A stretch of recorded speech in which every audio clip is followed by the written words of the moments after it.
Trump's Epstein dodge. You can dodge a wrench, you can dodge a ball. What?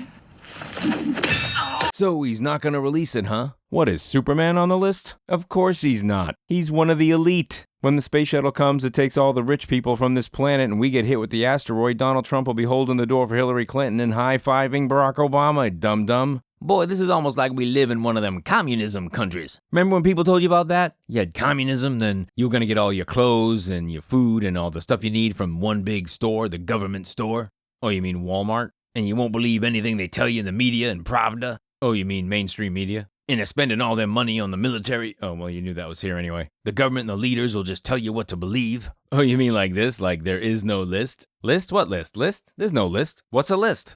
Don't you get it? Do you get it yet? No? What did that tweet say? Democrats are shaking about the list being dropped? I guess Republicans are too. You know Trump was buddies with him. I bet Biden took a trip on the Lolita Express. Second class, of course. And I just bet Obama's on that list. He's been pretty mum about the whole thing. Here's the reality. You know who's really shaking about that list? The upper class.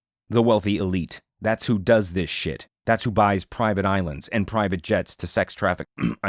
To fly minors to places where private security won't let them leave. And I bet a lot of those kids would have rather risked shark-infested waters than be pawed over by these leches. And you know what? Not for nothing, but we, the American people, have a hand in this guilty filth as well. Why? Because we allowed the wealthy to accrue the resources to do this type of behavior. You can have billionaires or you can have a democracy. You can't have both. And anybody disagreeing with that? How blind are you? We are literally soaking in that situation. We allowed the wealthy to accrue too much money, and with it, they bought both political parties, and that's why A, we have a terrible for-profit healthcare system, B, declining standards of living, C, apparently zero control over our own government's policies.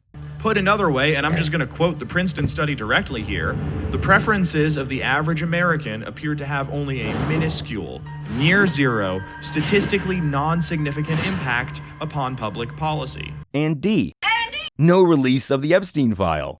How much more empirical evidence do you need? How many more decades of worsening living conditions while the rich get richer do you have to experience before realizing that letting them take all the money is a bad idea? A failed experiment that's been done many times before, by the way. They are out of control, and we are complicit in enabling it.